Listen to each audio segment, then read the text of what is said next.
आइए question number 8 देखते हैं। कह रहा है if A and B are -2, and 2, -4 respectively, find the coordinates of P such that A P equal to 3/7 times A B and P lies on the line segment A B. यानी question कह रहा है कि ए और B का coordinate ये है, ठीक है। तो आपको पी का कोऑर्डिनेट बताना है, ठीक है। पी का कोऑर्डिनेट बताना है सच दैट जो ए पी है, ये जो ए पी डिस्टेंस है वो 3/7 टाइम्स ए बी है, यानी पूरे ए बी का 3/7 पार्ट। यानी अगर ए बी को पूरा 7 पार्ट में डिवाइड करें, ठीक है, तो 3 पार्ट जो है वो ए पी है। आया समझ में? तो अगर हम यहाँ से कैसे भी रेशियो फाइंड कर लें इस पी पॉइंट पे, ठीक है, कि ये पी जो पॉइंट है वो इस लाइन को किस रेशियो में डिवाइड कर रहा है, तो हम इसका कोऑर्डिनेट निकाल सकते हैं। तो सबसे पहले रेशियो के लिए देखिए, ए पी साइड का तो दिया है 3, लेकिन पीबी का नहीं दिया, लेकिन इतना तो दिया है कि एपी जो है 3/7 टाइम्स ए बी है। तो हम ये जो होता है फ्रैक्शन में, आपको पता है नीचे क्या शो करता है, होल पार्ट, ठीक है, और ऊपर वाला यूज्ड पार्ट। तो एपी के लिए यूज हो गया है 3, तो टोटल है 7 पार्ट है, तो 3 पार्ट तो एपी कवर कर रहा है, तो 4 पार्ट कौन कवर करेगा, पीबी, ठीक है। अब आइए, इसको तो हमने आसानी से बता दिया, अब इसको निकाल के भी दिखाते हैं कि पीबी 4 कैसे आया। तो यहाँ सोल्यूशन लिखते हैं।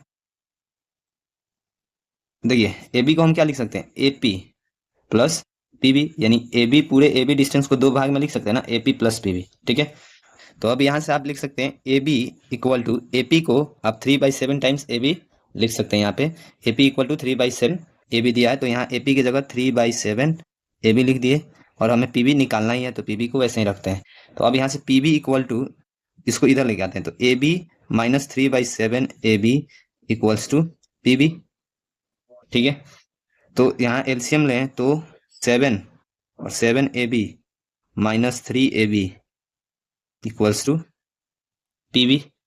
तो यहाँ से बचा 4 ए बी, यानी 4 A B by 7 equal to P B, ये आया। तो यहाँ से पी बी बराबर हमने निकाल लिया 4/7 टाइम्स ए बी। अब हमें रेशियो चाहिए, A P ratio P B चाहिए। ए पी इक्वल टू क्या है, A P equal to 3/7 times A B, ये गिवन से पता है, ठीक है। तो अब दोनों को डिवाइड कर देते हैं, तो निकालेंगे A P upon P B, A P upon P B equal to, A P की जगह 3/7 A B divided by 4/7 A B, ठीक है।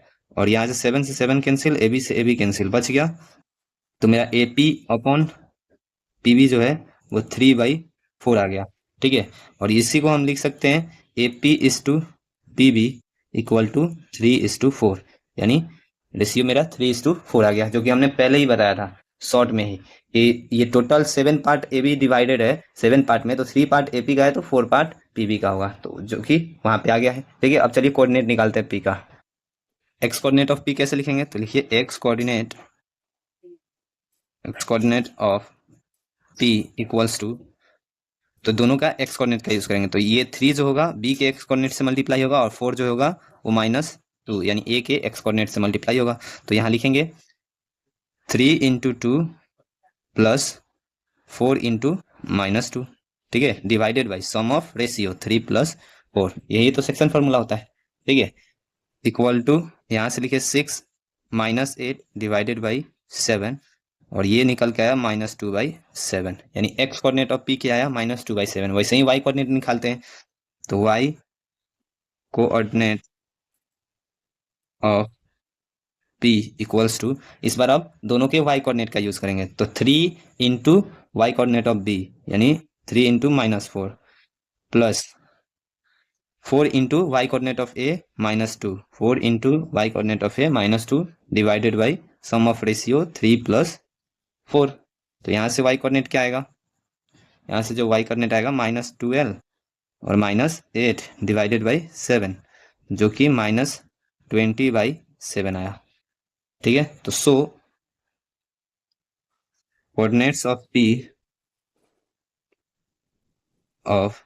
पी इक्वल टू क्या आया, -2/7, -20/7। आई होप मेरा सोल्यूशन अच्छा लगा होगा, थैंक यू। आइए क्वेश्चन नंबर 9 देखते हैं। कह रहा है find the coordinates of the points which divide the line segment joining a -2, 2 and B 2,8 into 4 equal parts. यानी क्वेश्चन कह रहा है उन पॉइंट्स का कोऑर्डिनेट बताइए जो इस ए और बी लाइन को 4 इक्वल पार्ट्स में डिवाइड कर रहे हैं। ठीक है, तो मानते हैं। तो 4 इक्वल पार्ट्स कब होगा? जब इसके बीच में 3 पॉइंट लेंगे। तो एक पार्ट ये, दूसरा, तीसरा और ये चौथा पार्ट, और ये चारों पार्ट इक्वल है। ठीक है, इक्वल है। तो देखिए इसको कैसे बनाइएगा, इसके लिए दो तरीका है, एक सेक्शन फार्मूला और एक मिड पॉइंट फार्मूला। तो जो सेक्शन फार्मूला होगा उससे ज़्यादा टाइम लगेगा, प्लस लेंदी हो जाएगा।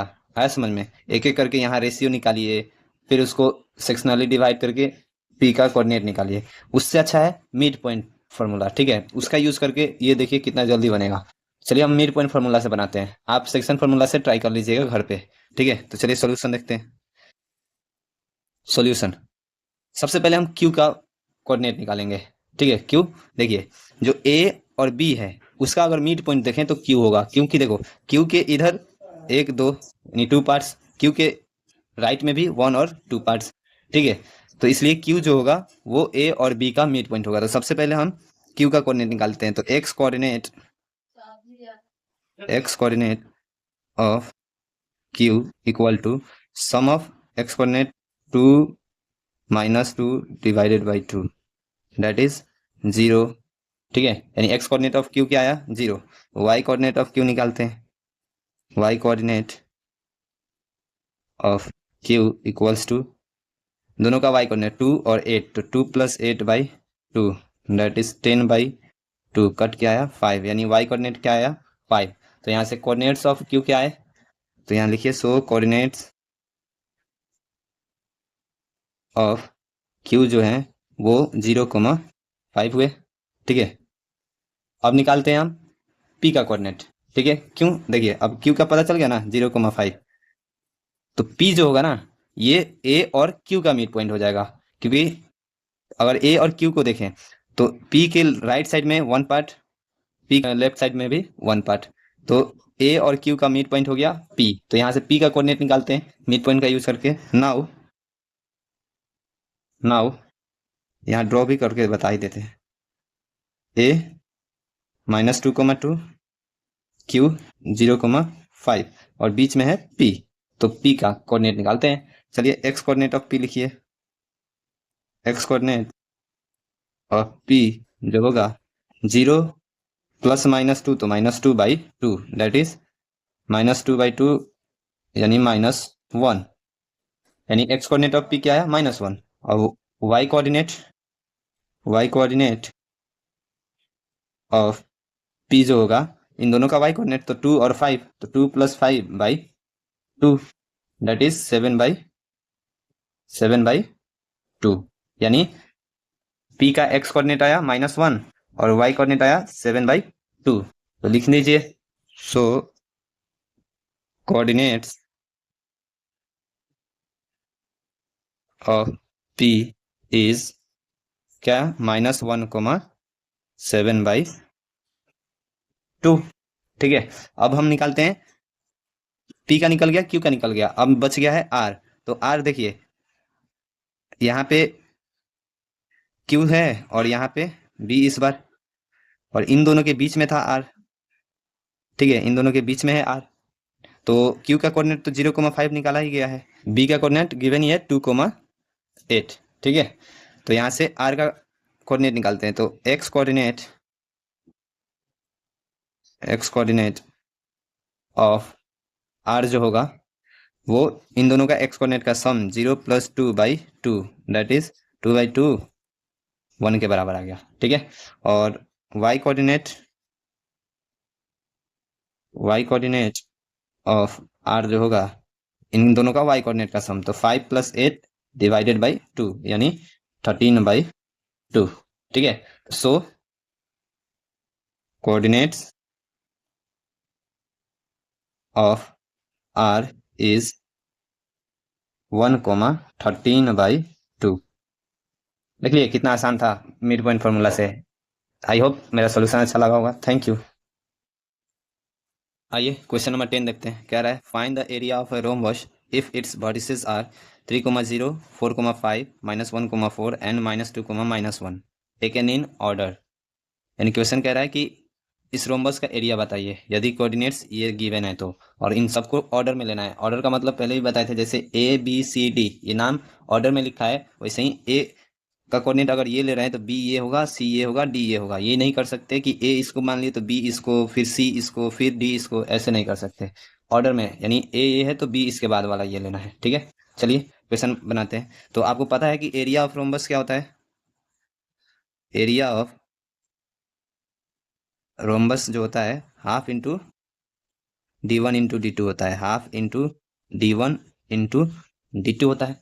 ये d1 क्या होता है? डायगोनल नंबर 1, और d2 यानी डायगोनल 2, यानी AC इंटू BD, ठीक है। तो हमें तो AC नहीं पता ना लेंथ, तो लेंथ निकाल लेते हैं डिस्टेंस फार्मूला का यूज करके। तो चलिए AC लेंथ निकालते हैं। तो AC बराबर निकालेंगे तो अंडर रूट डिस्टेंस फार्मूला का यूज कर रहे हैं x2 माइनस x1, ठीक है। तो चलिए इसको x1 मानते हैं, इसको x2, तो x2 माइनस x1 तो -1 -3 का होल स्क्वायर, ठीक है, प्लस y2 माइनस y1 तो 4 माइनस 0 का होल स्क्वायर, ठीक है। तो यहाँ से AC डिस्टेंस जो आएगा वो -4 का स्क्वायर और +4 का स्क्वायर, तो ये बना रूट 16 + 16, 16 इंटू 2, 2 बार 16 है ना, तो यहाँ से 4 बाहर निकालिए, √2 अंदर रह जाएगा, यानी AC का वैल्यू आ गया 4√2, यानी AC जो है D1 का काम करेगा। उसके बाद अब निकालते हैं BD लेंथ D और D, तो अंडर रूट x2 -2 -4 का square plus y2 minus y1 तो -1 -5 का स्क्वायर, तो ये बना अंडर रूट -6 का स्क्वायर, और ये भी -6 का स्क्वायर। तो यहाँ से आया अंडर रूट 36 + 36, फिर तो इसको 36 इंटू 2 लिख सकते हैं, ठीक है। 2 बार 36 है तो 36 इंटू 2 लिख सकते हैं, ठीक है। तो यहाँ से आपको √36 का वैल्यू पता है 6, √2 का नहीं पता तो √2 ऐसे ही रहेगा, ठीक है। 2 का नहीं पता तो वो रूट में ही रख दिए, यानी BD भी आ गया 6√2, यानी एक डायगोनल का वैल्यू है 4√2, दूसरे का 6√2। तो सो अब एरिया बराबर क्या लिखेंगे?